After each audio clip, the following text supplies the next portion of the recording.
And for some districts in our viewing area, today was the first day back to school. We were down in Franklin County, Georgia this morning.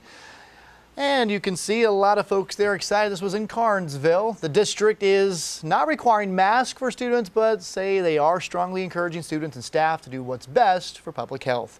Matt Kaufax talked with the superintendent about what went right and maybe what needs a little work moving forward. He's live in Franklin County tonight. Hey, Matt. Yeah, Cody, so the superintendent tells me that it was relatively smooth sailing.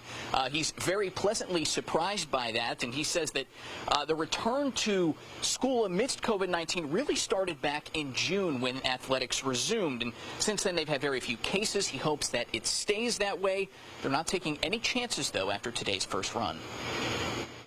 Superintendent Chris Forer says on a day that could have been the worst, he was pleasantly surprised at how smooth things went. Today went so much better than we had anticipated it going. So much was new. Even if you go down to the basics of just the kindergarten moms walking their children in, which we weren't able to do. It doesn't stop there, though. Issuing masks to students, we had purchased masks for every student to wear.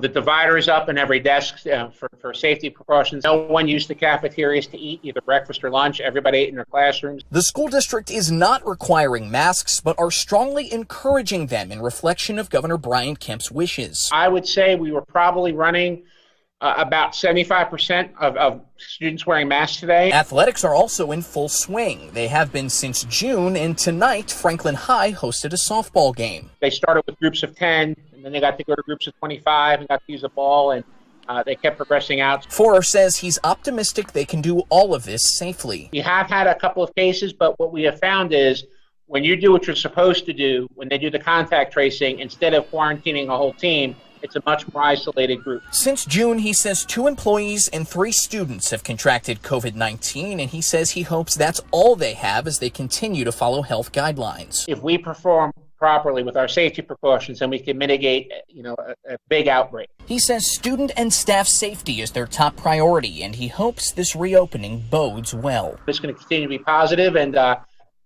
deal with this as a family. We all want to stay in school, and we all want to keep it open. Forer says that of the 3,700 kids in their district, about 500 chose a virtual-only option that they offered up right at the start of the school year. He says for the remaining students, they have put resources in place to continue to train them up on virtual learning in case they need to switch to e-learning if high spread dictates that for the rest of those that chose the in-person instruction. In Franklin County tonight, Matt Kaufax, Fox Carolina, the 10 o'clock news.